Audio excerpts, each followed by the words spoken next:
Oi pessoal, no dia 16 de junho, a Warner Bros. Abriu aqui em Tóquio uma nova atração com o tema de Harry Potter. Eu visitei ele alguns dias, eu filmei bastante coisa e eu vou falar e mostrar aqui o que eu achei dessa experiência. E se você gosta de saber de coisas sobre o Japão, já se inscreve no canal, deixa o seu like e vamos pro vídeo. Apesar dessa nova atração ser popularmente conhecida como o novo parque do Harry Potter, ele tá mais para um museu ou uma exposição sobre a produção dos filmes da franquia e dos Animais Fantásticos, que são os últimos filmes que foram lançados. Então não tem nenhum brinquedo tipo montanha-russa como tem na área de Harry Potter no Parque Universal Studios. A estrela aqui são os objetos e cenários que eles foram recriados como se fossem sets do filme. Muitos desses objetos foram realmente utilizados para fazer os filmes. Então, por isso que eu falei que parece mais um museu do que realmente um parque. Só que eu vou continuar falando parque porque é mais fácil do que falar experiência, um museu, tá? Então, vocês entenderam, né? Eu vou falar parque, mas não é um parque de diversão. E só para finalizar essa introdução, essa atração, na verdade, é baseada em uma que já existe em Londres, que, para quem não sabe, Harry Potter nasceu na Inglaterra, né? Foi criado na Inglaterra. Lá tem um parque já que se propõe a mesma coisa, só que a versão aqui de Tóquio tem umas áreas e umas partes específicas criadas para essa versão. Bom, sobre o local em si, ele fica a cerca de 20 minutos da estação de Ikebukuro. Ou seja, ele não fica tão perto assim do centro de Tóquio, mas fica perto o suficiente para que qualquer turista que esteja passeando aqui em Tóquio consiga programar uma visita para lá. Bom, a estação de trem mais perto do parque, que é o Toshimaen, recebeu uma repaginada para ficar com um tema parecido com o do parque. Alguns detalhes lembram a estação King's Cross, que aparece nos filmes. Na parte de fora tem um telão em que de vez em quando passa um pomo de ouro, que é o principal item do quadribol. E até a placa do banheiro foi estilizada para lembrar a franquia. E claro, o trem que chega até o parque recebeu uma decoração temporária especial para comemorar a abertura do parque. A parte da frente do parque recebeu umas estátuas e esculturas com temas da franquia, como o óculos icônico do Harry e até a Nagini, que é a cobra do Voldemort. Depois de passar pela entrada e antes de começar o tour propriamente dito, tem uma área com uma loja gigante e outra com um restaurante. A loja em si já é bastante impressionante, com áreas diferentes baseadas em locais variados da série, como o Banco de Gringotts, a parte do Ministério da Magia que guarda as profecias, o campo de quadribol, a loja de varinhas do Olivares e, claro, Beco Diagonal, entre outros. A loja possui uma infinidade de produtos, vários que não podem ser encontrados em outros lugares. Mas mesmo que você não queira comprar nada, só uma passada por lá, mesmo que seja para esperar até a hora marcada para o seu tour, vale muito a pena.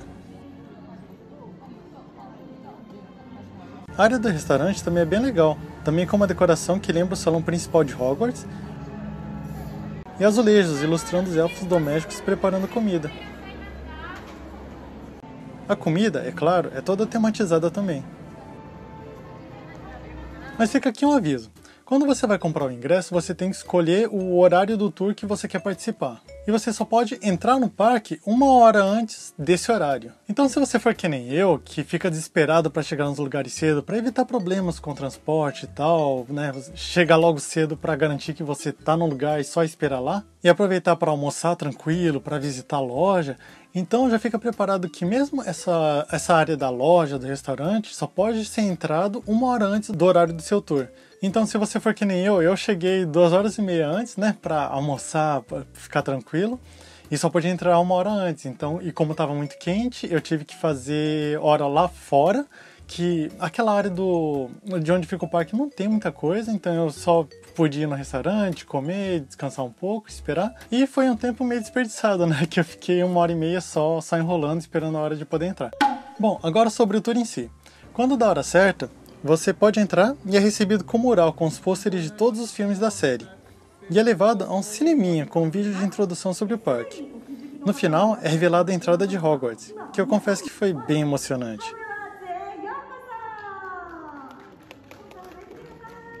A primeira área que a gente tem acesso é baseada no salão principal de Hogwarts. Ela tem explicações breves sobre cada casa e modelos dos uniformes usados pelos alunos nos filmes. No fundo do salão, onde nos filmes ficam sentados os professores e onde Dumbledore passa os avisos aos alunos, tem as roupas usadas pelos professores principais. Saindo do salão, vemos maquetes detalhando a construção dos sets em Hogwarts e pequenas áreas, aparentemente reproduzindo os escritórios das pessoas que criaram os designs da série. Eu achei bem legal a escada que se move sozinha na área que reproduz a escadaria principal de Hogwarts.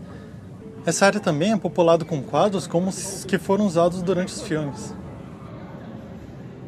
E uma coisa que eu tenho que mencionar é que, opcionalmente, claro, pagando uma taxa, você recebe um guia eletrônico com informações extras sobre o processo de produção, incluindo áudio, alguns pedaços de vídeo, algumas entrevistas, e você pode ir acessando essas informações enquanto você anda pelo parque. Alguns dos conteúdos eu achei um pouquinho desnecessários, mas tem umas informações que os fãs podem achar bem interessantes, principalmente quando você olha os objetos e cenários ali na sua frente. E claro, o guia só está disponível em inglês ou em japonês. Bom, continuando o tour, em seguida tem as áreas comunais da Grifinória e da Sonserina, que aparecem nos filmes. E também tem uma reprodução do quarto, onde o Harry dorme. Uma informação engraçada do guia que eu falei antes é que o cenário foi construído quando os atores tinham 11 anos. Então nos filmes posteriores, com os atores mais velhos, eles tinham que se encolher para caber nas camas. Depois tem uma área de quadribol, onde você pode ter experiência de como era ser um extra nos filmes durante uma partida. A sala precisa é um prato cheio para os mais detalhistas, porque ele é cheio de objetos. O escritório de Dumbledore foi recriado contendo um animatronic da Fênix e também contém a espada de Grifinória. E na parte de trás foi criada também a sala de descanso de Dumbledore, que foi mostrado bem pouco nos filmes. A parte de criação de figurinos e objetos contém uma exposição de vários dos itens usados nos filmes e uns telões que explicam um pouco do processo de criação. A sala de aula de poções no primeiro filme era bem pequena. Em filmes posteriores ela foi aumentada, e essa versão que o parque usou como modelo do cenário recriado aqui. A sala de aula de defesa contra a arte das trevas tem uma pequena encenação onde aprendemos a pose de Expelliarmus e um comensal da morte aparece nos ameaçando e a gente tem que lançar a magia nele. 3, 2, 1, Expelliarmus!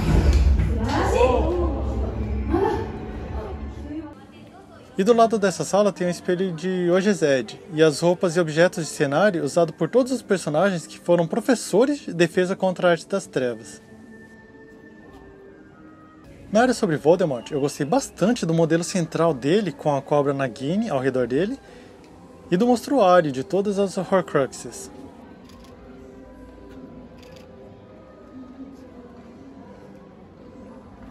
A Floresta Proibida foi muito bem representada com árvores gigantes, meio escura, realmente dando aquela sensação de ser uma floresta de verdade. E ela possui alguns personagens e objetos que têm alguma relação com o cenário da floresta, incluindo o carro que o Harry e o Rony usaram no segundo filme, modelos dos centauros que moram na floresta e os dementadores rodeando os telões, como aconteceu no terceiro filme. E claro, a aranha Aragog também tá lá, já que ela é a moradora mais famosa da floresta.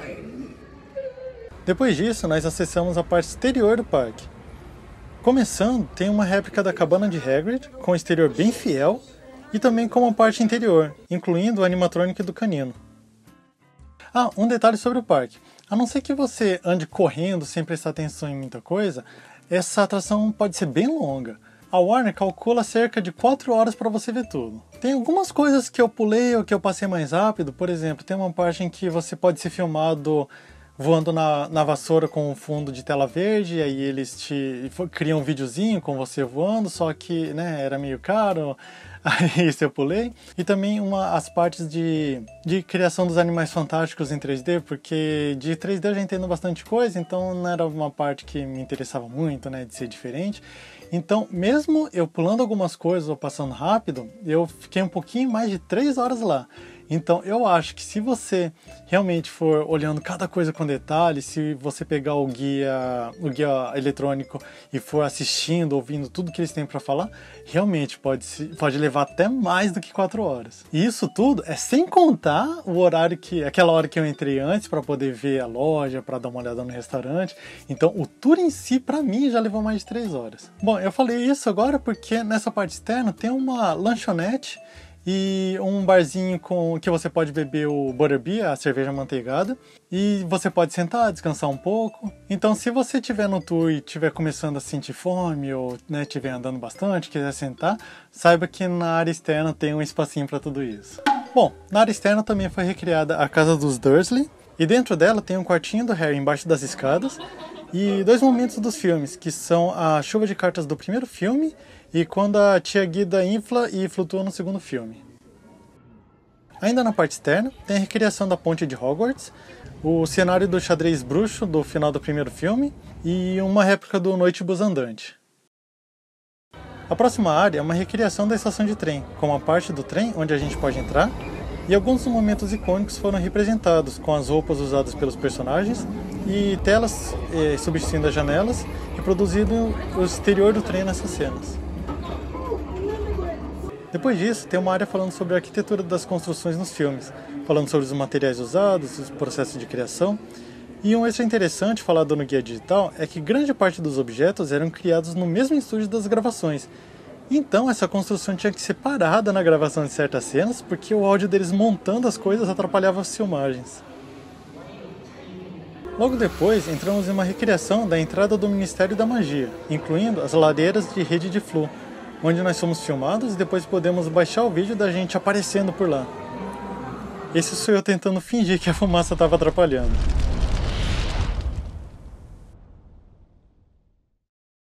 A próxima área contém os animatronics e bonecos usados na série, como a da coruja Hedwig, do elfo Dobby, e até mesmo a cabeça do Hagrid, que eles usavam em tomadas onde ele não aparecia muito de perto.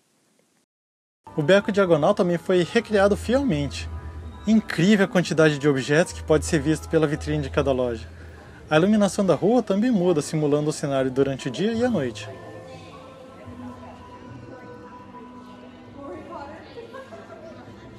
Tem uma seção dedicada aos itens de cenário que foram criados com tipografia, como as diversas placas, jornais, panfletos presentes nos filmes, e também objetos mais famosos, como o mapa do Maroto e a tapeçaria da linhagem da família Black. E para finalizar, tem um modelo de Hogwarts que tecnicamente é uma miniatura, mas mesmo assim é gigantesco. Assim como acontece no beco diagonal, a iluminação também muda, simulando o dia e a noite. Nossa, eu gostei muito, me deu até vontade de voltar a jogar Hogwarts Legacy. Bom, esse foi o meu relato sobre a minha visita no parque do Harry Potter aqui em Tóquio. O que você achou? Parece um lugar legal para visitar? Escreve aí nos comentários o que você achou do parque, se você pretende visitar, e caso você tenha alguma dúvida, também comenta aí que eu leio e o que eu puder responder, eu respondo. E pessoalmente, apesar da entrada ser meio cara, pra mim eu acho que valeu muito a pena. E eu digo que vale colocar no seu roteiro de viagem. Mas eu vou falar de uma coisa que me deixou triste, que foi eu entrar nas salas de aula de poções, de defesa de arte das trevas, e só me imaginar como seria ter uma aula de verdade naquele lugar, e que é uma coisa que a realidade é muito chata e isso nunca vai acontecer.